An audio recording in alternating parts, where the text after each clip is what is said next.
हो गया।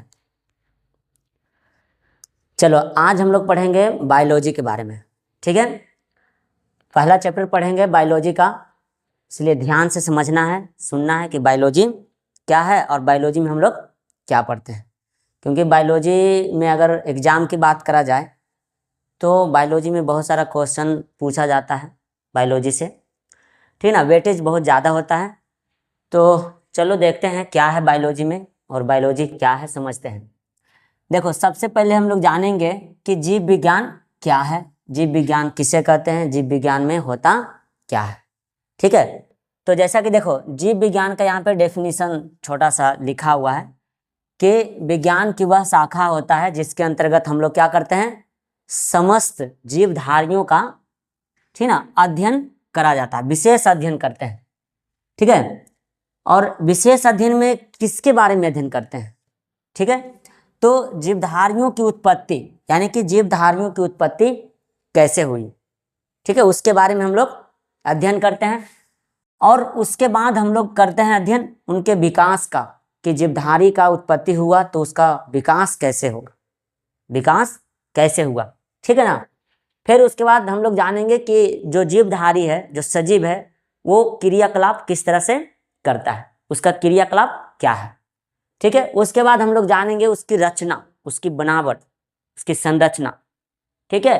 और फिर उसके बाद हम लोग जानेंगे वातावरण का उन पर प्रभाव, यानी कि इसके अंतर्गत हम लोग बायोलॉजी के अंतर्गत हम जीवधारियों से संबंधित उसकी उत्पत्ति, उसका विकास, उसका क्रियाकलाप, उसकी रचना और उसके वातावरण पर क्या प्रभाव पड़ता है, उनके बारे में हम लोग अध्ययन करते हैं। और लास्ट में हम अध्ययन करते हैं बायोलॉजी में है कि सजीवों की मृत्यु कैसे होती है, ठीक है, समझ में आ रहा है ना।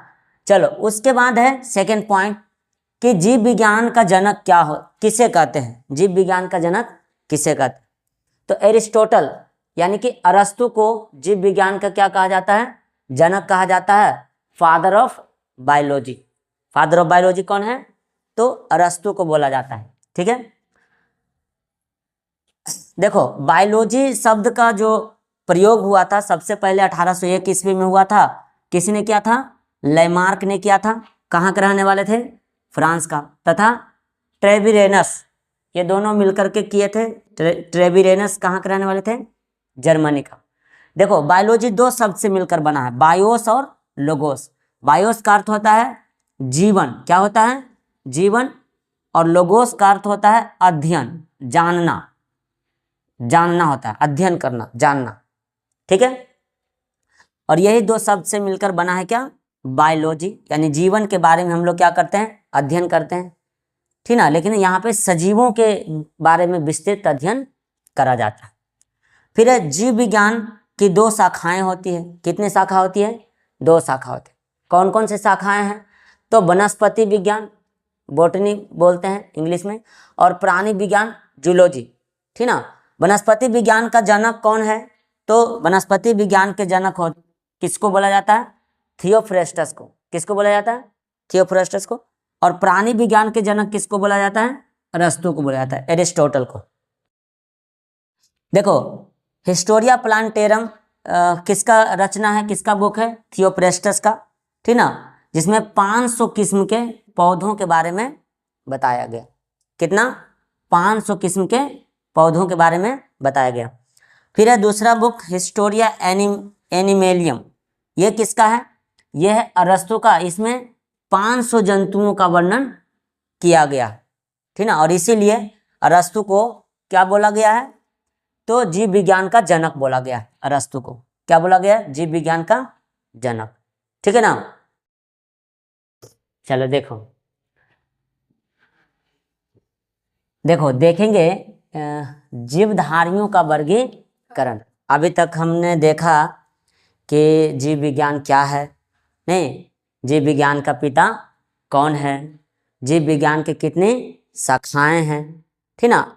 लेकिन मेन जो चीज़ है ना वो यहाँ से शुरू होता है, ठीक ना, जीवधारियों का वर्गीकरण, ठीक ना, क्लासिफिकेशन से। तो यहाँ पे देखेंगे कि जीवधारियों के वर्गीकरण को वैज्ञानिक आधार किसने दिया, जीवधारी का वर्गीकरण करने में सबसे प्रमुख योगदान किसका रहा, ठीक है ना। तो यहाँ पे हम वो सब देखेंगे कौन था, ठीक ना। तो यहाँ पे देखो जीवधारियों के वर्गीकरण को वैज्ञानिक आधार किसने दिया था? जॉन रे। किसने दिया? जॉन रे ने, ठीक ना। उसके बाद आया कौन? जीवधारियों के आधुनिक वर्गीकरण की अगर बात किया जाए, ठीक ना, मॉडर्न क्लासिफिकेशन की अगर बात करा जाए तो उसका श्रेय किसको जाता है? तो कैरोलस लिनियस को जाता है, जो कहा के अब देखो कैरोलस लिनियस ने अपनी पुस्तक, इनका सबसे पहले चीज कैरोलस लिनियस को आधुनिक वर्गीकी का पिता कहा जाता है। वर्गी ठीक क्यों कहा जाता है? देखो इसलिए क्योंकि इन्होंने 4 पुस्तक इनका प्रकाशित हुआ और उसमें ऑलमोस्ट सभी जीवधारियों के बारे में विशेष जानकारी देने का काम किया था, ठीक है ना। देखो जेनेरा प्लांटेरम सबसे पहला बुक, दूसरा है सिस्टेमा नेचुरी, एंड तीसरा है क्लासेस प्लांटेरम, और चौथा है फिलासोफिया बोटेनिका, ठीक ना। ये चारों बुक में, ठीक ना, जीवधारियों के वर्गीकरण का विशेष प्रकाश डाला और इसीलिए इनको कैरोलस लिनियस को क्या कहा जाता है? वर्गीकी का पिता कहा जाता है, ठीक ना। कैरोलस लिनियस ने सिस्टेमा नेचुरी में संपूर्ण जीवधारियों को 2 जगत में, कितने जगत में? 2 जगत में, कौन कौन? पादप एंड जंतु जगत, ठीक ना, सकते हैं, ठीक ना, उसमें बांटा गया, ठीक ना। कैरोलस लिनियस को वर्गीकी का पिता कहा जाता है। किसको बोला जाता है? कैरोलस लिनियस को वर्गीकी का पिता कहा जाता है, ठीक ना। The father of taxonomy, the father of taxonomy किसको बोला जाता है? बोला जाता है कैरोलस लिनियस को, ठीक है। लेकिन परंपरागत द्विजगत वर्गीकरण का स्थान अंततः किसने लिया? तो R.H. हेटेकर। कौन लिया? R.H. हेटेकर। इन्होंने क्या किया आगे जाके सन 1969 में इनका एक 5 जगत प्रणाली आया। क्वेश्चन पूछा जाएगा 5 जगत प्रणाली का संबंध किससे है? किसने 5 जगत प्रणाली के बारे में बताया? 5 किंगडम के बारे में। तो कौन होगा? R.H. हेटेकर। R.H. हेटेकर ने, समझ में आ रहा है ना। तो देखो 5 जगत प्रणाली जो दिया वो उसमें कौन कौन जगत के बारे में बताया? तो पहला है मोनेरा जगत। कौन जगत? मोनेरा जगत। दूसरा है प्रोटिस्टा जगत, और तीसरा है पादप जगत, चौथा है कवक फंगी, और 5वां है एनिमेलिया, ठीक है ना। ये R.H. हेटेकर जब आया 1969 में तो उन्होंने वर्गीकरण का एक नया मोड़ दिया, 5 जगत प्रणाली के बारे में उन्होंने बताया, ठीक है। तो अब हम लोग आगे देखेंगे कि ये जो 5 जगत है उसमें मोनेरा जगत में कौन कौन से जीव आता है, ठीक ना, प्रोटिस्टा में कौन कौन से जीव आता है, ठीक है ना, पादप जगत में, कवक जगत में और एनिमेलिया जगत में कौन कौन से जीव को रखा गया है, ठीक है। इसके बारे में हम लोग अभी अध्ययन करेंगे, ठीक है, हुआ ना। चलो देखो हम लोग पढ़ रहे थे जीवधारियों का वर्गीकरण, ठीक ना। R.H. हेटेकर 5 जगत प्रणाली के बारे में बताया, ठीक है ना।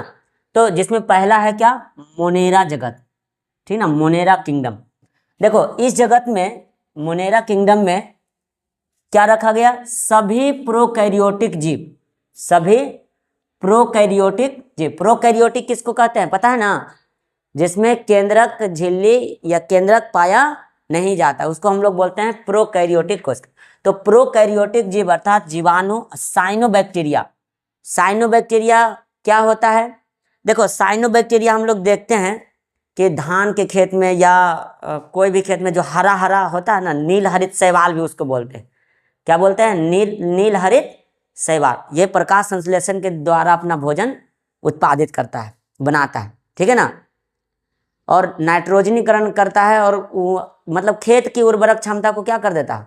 बढ़ा देता है, ठीक है, ठीक है ना।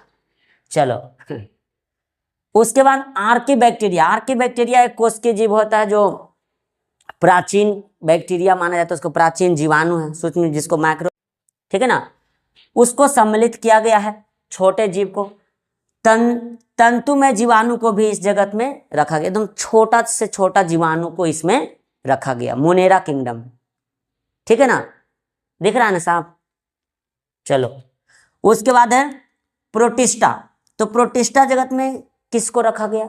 तो इसमें विविध प्रकार के एक कोशिकीय प्राय, देखो इसमें जलीय यूकैरियोटिक जीव को रखा गया, मुख्य रूप से जलीय यूकैरियोटिक जीव को। यूकैरियोटिक जिसमें केंद्रक पाया जाता है, केंद्रक होता है।